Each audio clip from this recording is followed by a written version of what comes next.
بسم اللہ الرحمن الرحیم۔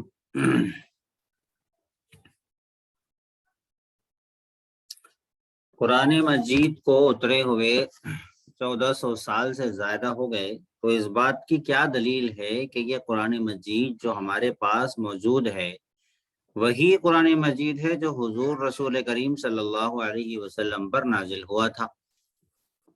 اس کی دلیل کیا ہے؟ جواب اس بات کی کہ یہ قرآن مجید وہی اصلی قرآن مجید ہے جو حضور رسول کریم صلی اللہ علیہ وسلم پر نازل ہوا تھا، بہت سی دلیلیں ہیں، ہم چند آسان دلیلیں بیان کیے دیتے ہیں۔ پہلی دلیل، قرآن مجید کا متواتر ہونا۔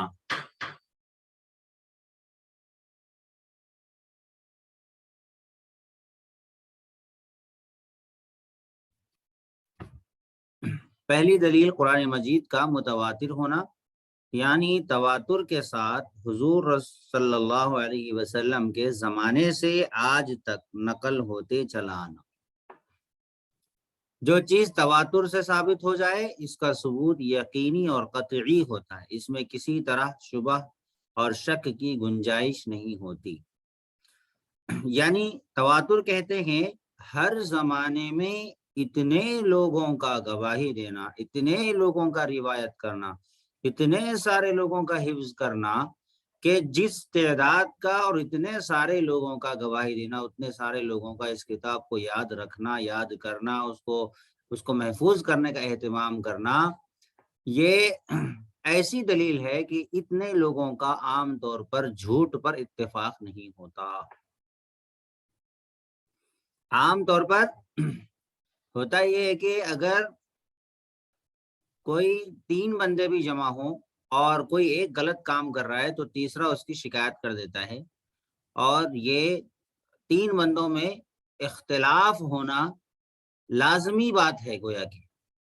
عام طور پر 3 بندوں میں بھی اتحاد نہیں ہوتا، ہر اعتبار سے اتحاد ہو جائے، کچھ نہ کچھ صحیح اختلاف ہوگا 3 بندوں کے اندر بھی۔ لیکن اسی وجہ سے، یہی نفسیات کی وجہ سے جیلوں کے اندر بھی ایک اکیلا نہیں رکھتے، 2 آدمی کو رکھتے یا 1 آدمی کو رکھتے، وہاں پر جو ہے 3 آدمی کو رکھتے، اکیلا آدمی نہیں رکھتے، 2 آدمی 3 آدمی اس طریقے سے رکھتے۔ وجہ اس کی یہی ہوتی ہے کہ کوئی ایک غلط کر رہا ہے تو دوسرا اس سے اختلاف کرتا ہے، اور آپس میں ہی لڑکے مر جاتے ہیں، آپس میں ہی لڑتے رہتے ہیں۔ تو یہ ہوتا ہے، عام طور پر ایسا ہی ہوتا ہے۔ ہاں بعض 3 میں بھی ہوتا ہے یا 10 میں بھی اتفاق ہو جاتا ہے، لیکن ہر چیز میں، ہر لفظ میں، ہر حرف میں اتفاق ہو جائے،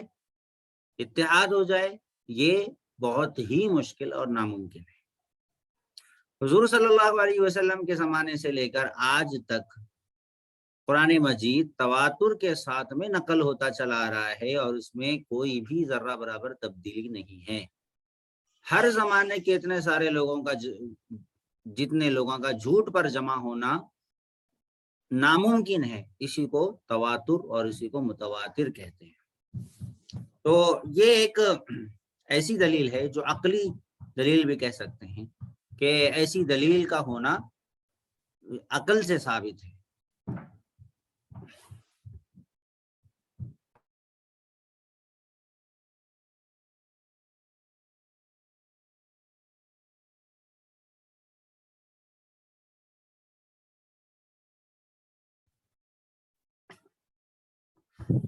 تو متواتر کہتے ہیں کہ ہر زمانے میں اس قدر لوگ کسی ایک بات کی گواہی دے کہ جن کا جھوٹ پر متفق ہونا ناممکن ہو، اور یہ ایک عقلی دلیل بھی ہے، اور حدیث بھی متواتر ہوتی ہے بہت ساری، اور قرآن کا یہ تواتر کے ساتھ میں نقل ہوتا آنا، اس میں بھی یہ بھی دلیل ہے ایک کہ اس میں کوئی شک اور شبہ کی گنجائش نہیں ہے۔ آگے جس بات کے نقل کرنے والے، متواتر اور تواتر کے کیا معنی، جس بات کے نقل کرنے والے اس کثرت سے ہوں کہ ان سب کا جھوٹ بولنا عقل کے نزدیک محال ہو، اس بات کو متواتر کہتے ہیں، اور اس بات کے اس طرح نقل ہوتے ہوئے چلے آنے کو تواتر کہتے ہیں۔ بس قرآن مجید کو حضور صلی اللہ علیہ وسلم کے زمانے سے اس قدر کثرت سے لوگ نقل کرتے اور پڑھتے پڑھاتے چلے آئے ہیں کہ ادنا عقل والا آدمی بھی یہ یقین نہیں کر سکتا کہ اتنے آدمی سب کے سب جھوٹ بولتے ہوں گے۔ تو تواتر خود ایک دلیل ہوتی ہے۔ دوسری دلیل حضور رسول خود، اچھا یہی ایک دلیل نہیں ہے، یاد رکھے کہ ایسا نہیں کہ یہی ایک دلیل ہے کہ یہ ہماری پرمپرا ہے، پچھلے سے چلتے آ رہی ہے اور اتنے سالوں سے چلتی آ رہی ہے، یہی ایک دلیل نہیں ہے، اس کے علاوہ بھی بہت ساری دلیل ہے۔ یہ ایک دلیل ہے، اس کے علاوہ بھی بہت ساری دلیل ہے، ورنہ پھر اہل باطل بھی کہیں گے کہ بھائی ہماری بھی یہی دلیل ہے، تمہاری بھی یہی دلیل ہے۔ تو ہماری دلیل میں ان کی دلیل میں بہت بڑا فرق ہے۔ ہماری دلیل یہ ہے کہ ہماری دلیل میں ایک لفظ کا بھی، حرکت کا بھی فرق نہیں ہو رہا۔ تمہاری دلیل میں ہر لمحہ تبدیلی ہو رہی، تمہارے طریقہ عبادت میں فرق ہے، تمہاری کتابوں میں فرق ہے، تحریف ہے، تبدیلی ہے، سب چیزیں تمہارے پاس ہو رہی ہے، ہمارے پاس میں نہیں ہو رہی قرآن کے اندر۔ دوسری دلیل، حضور رسول خدا صلی اللہ علیہ وسلم کے زمانے سے آج تک لاکھوں بلکہ کروڑوں مسلمان قرآن مجید کے حافظ ہوتے چلے آئے ہیں، اور آج بھی دنیا میں مسلمانوں کے لاکھوں بچے، جوان، بوڑھے ایسے موجود ہیں جن کے سینوں میں قرآن مجید محفوظ ہے، اور جس کتاب کے نزول کے وقت سے آج تک اتنے حافظ موجود رہے ہوں اور انہوں نے اپنے سینوں میں اس کی حفاظت کی ہو، اس کے محفوظ اور اصلی ہونے میں کیا شبہ ہو سکتا ہے۔ حتیٰ کہ جس وقت میں انقلابات آئے، کمیونزم وغیرہ کے انقلابات آئے اور انہوں نے مسلمانوں کو مکمل نیست و نابود کرنے کی کوشش کی اور لاکھوں کروڑوں کتابوں کو انہوں نے دریاؤں میں ڈال دیا، جس کی وجہ سے دریاؤں کا پانی 3 دن تک سیاہ رہا، یعنی انک جیسا ہو گیا تھا پانی۔ اتنے کتابوں کو انہیں جلا دیا، قرآنوں کو انہوں نے جلا دیا، حتیٰ کہ بسم اللہ پڑھنے پر، نماز پڑھنے پر پابندی لگا دی، اذانوں پر پابندی لگا دی، قرآن پڑھتے ہوئے نظر آنے پر پابندی لگا دی، داڑھی رکھنے پر پابندی لگا دی، مسلمانوں جیسے نام رکھنے تک پہ پابندی لگا دی۔ یہ تھا کمیونزم،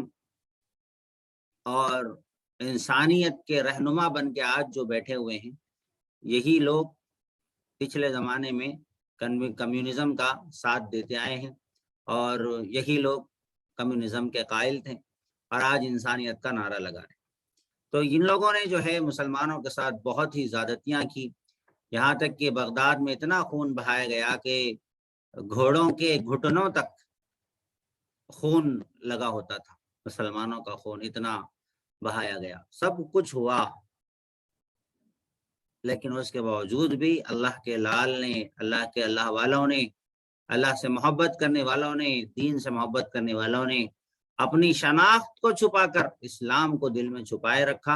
اور پھر آہستہ آہستہ موقع کا انتظار کرتے رہے، اور پھر انہوں نے وقت آنے پر اپنے اسلام کا اظہار کیا، جیسا کہ اصحاب کہف نے اپنے اسلام کا اظہار کیا تھا وقت آنے پر، اور جب تک ان کو اللہ نے محفوظ رکھ دیا تھا۔ تو روس کے بارے میں ایک کتاب ہے،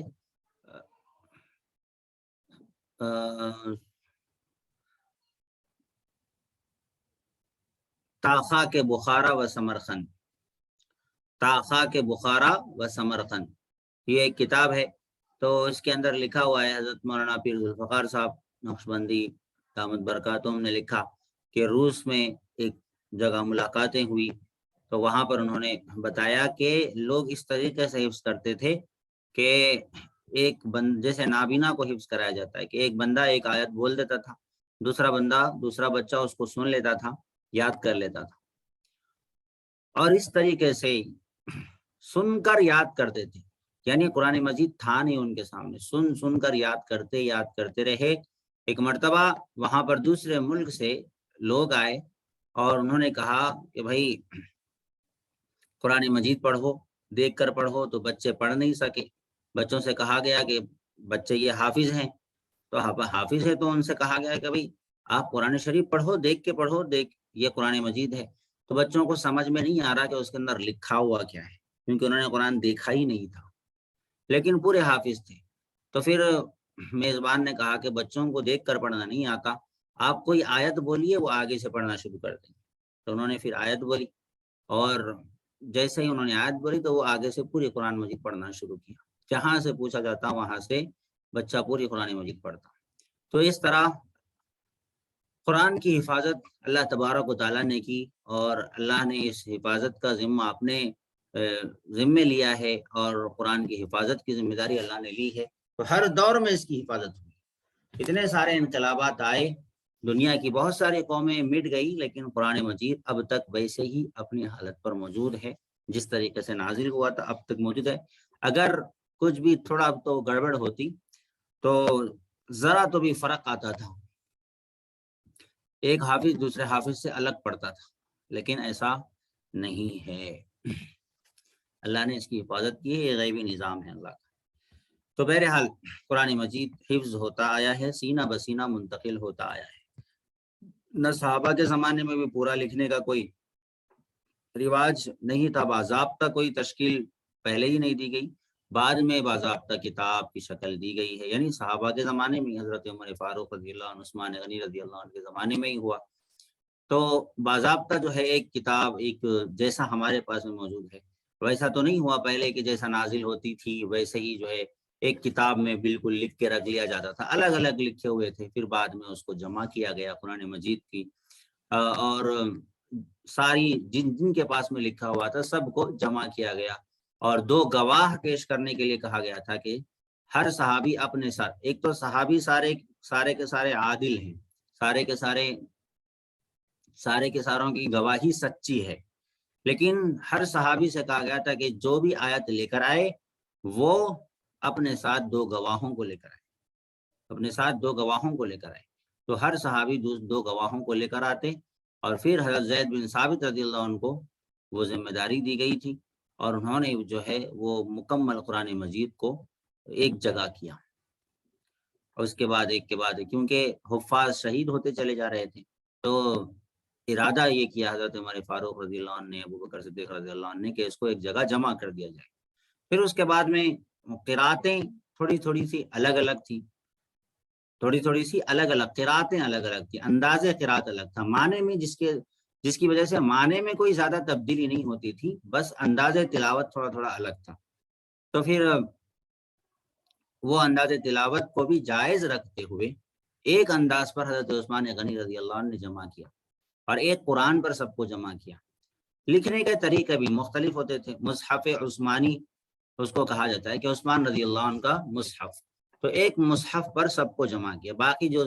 دوسرے مصحف تھے اس کو حضرت عثمان غنی رضی اللہ عنہ نے ختم کر دیا۔ اس وجہ سے ختم کیا کہ کہیں لوگوں میں قرآن کو لے کر اختلاف نہ ہو جائے اور کہیں تلواریں نہ نکلنے لگے، تو اس وجہ سے حضرت عثمان غنی رضی اللہ عنہ نے ان دوسروں کو بھی ختم کر دیا، کہ کیونکہ اسلام پھیل رہا تھا، عجم میں بھی پھیل رہا تھا، عجم میں یہ سب چیزیں جائیں گی تو پھر اور بھی زیادہ مزید اختلافات ہو جائیں گے، تو اس وجہ سے ایک مصحف پر حضرت عثمان غنی رضی اللہ عنہ نے جمع کیا۔ اسی وجہ سے حضرت عثمان غنی رضی اللہ عنہ کو جامع القرآن بھی کہا جاتا ہے۔ تو یہ ابتدا میں بھی اللہ نے حفاظت کی، پھر اس کے بعد آخر دور میں بھی، اب تک اللہ تعالیٰ حفاظت کرتے چلے آ رہے ہیں۔ تیسری دلیل خود قرآن مجید میں حضرت رب العزت نے فرمایا ہے اِنَّا نَحْنُ نَزَّلْنَا الذِّكْرَ وَإِنَّا لَهُ لَحَافِظُونَ، یعنی یقیناً ہم نے ہی قرآن مجید کو اتارا ہے اور ہم ہی اس کے محافظ ہیں۔ بس جبکہ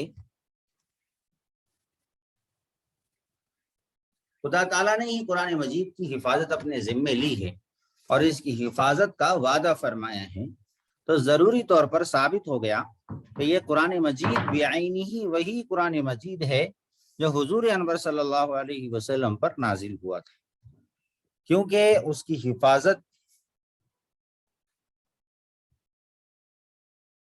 حفاظت کا وعدہ خدا تعالیٰ نے فرمایا تھا، پس وہ آج تک محفوظ ہے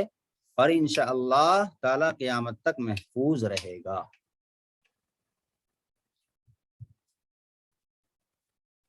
چوتھی دلیل، قرآن مجید نے اپنے نزول کے وقت جو دعویٰ کیا تھا کہ اس جیسا کلام کوئی شخص نہیں بنا سکتا۔ یہ دعویٰ آج تک اس قرآن مجید کے متعلق صحیح رہا، کیونکہ جو قرآن مجید آج موجود ہے اس کا مثل نہ کوئی شخص بنا سکا، نہ بنانے کا دعویٰ کیا، نہ بنا سکتا ہے، نہ بنا سکے گا۔ بہت ساروں نے کوشش کی، حتیٰ کہ اہل عرب نے بھی کوشش کی، اہل عرب نے بھی کوشش کی بنانے کی۔ بڑے بڑے جو ان کے بلیغ اور فصیح اپنی زبان کے ماہر ترین سمجھے جاتے تھے، انہوں نے بنانے کی کوشش کی، باضابطہ کچھ لوگوں کو ان کے گھر کے خرچے پانی سے فارغ کر کے، گھر کی ضروریات سے فارغ کر کے باضابطہ اسی کام پر مقرر کر دیا کہ تم قرآن جیسا کوئی کلام بناؤ۔